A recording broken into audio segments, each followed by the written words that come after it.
Hi friends, இது Joe சமையல்ல இன்னைக்கு ஹோட்டல் ஸ்டைலில் ஒரு வெங்காய கார சட்னி தான் பார்க்க போகிறோம். இதை பண்ணுறதுக்கு ஒரு கடாயில் 2 டீஸ்பூன் அளவுக்கு நான் நல்லெண்ணெய் சேர்த்துருக்கேன்.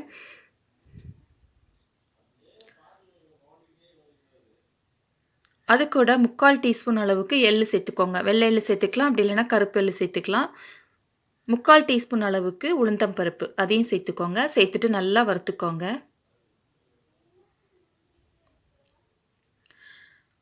எள்ளும் பருப்பும் நல்லா பொரிஞ்சதுக்கப்புறம் நான் 2 வெங்காயம், நல்ல பெரிய வெங்காயத்தை கட் பண்ணி சேர்த்துக்கிறேன்.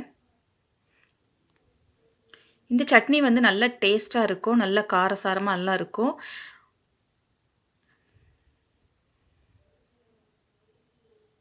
வெங்காயம் லைட்டாக வதங்கினதுக்கப்புறம் ஒரு சின்னதாக ஒரு தக்காளி சேர்த்துக்கோங்க.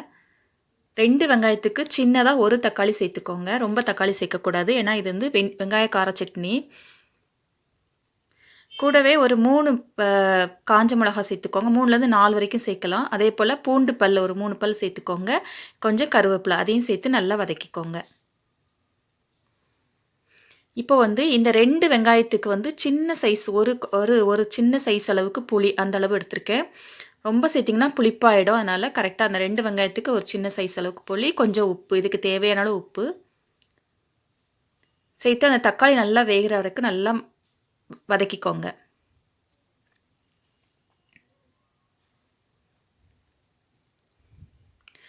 அவ்வளோதான், நல்லா வதங்கிடுச்சு. இப்போ ஸ்டவ் ஆஃப் பண்ணிவிட்டு நல்லா ஆறட்டும். ஆறுனதுக்கப்புறம் மிக்சியில் அரைச்சிக்கோங்க. பாருங்கள், நம்மளோட வெங்காய சட்னி ரொம்ப சூப்பராக ரெடி ஆகிடுச்சு. இதில் வந்து நீங்கள் தாளிக்கனா தாளித்து சேர்த்துக்கலாம். நான் வந்து இதை வந்து நம்ம எண்ணெயிலே தான் வதக்கினனால நான் வந்து இதுக்கு மேலே எண்ணெய் விட்டு தாளிக்கலை. அப்படி வேணால் நீங்கள் எண்ணெய் விட்டு லைட்டாக கடுகு போட்டு தாளிச்சிக்கோங்க. இந்த வீடியோ பிடிச்சிருந்தா ஜோ சமையலை சப்ஸ்கிரைப் பண்ணுங்கள், லைக் பண்ணுங்கள், ஷேர் பண்ணுங்கள். தேங்க்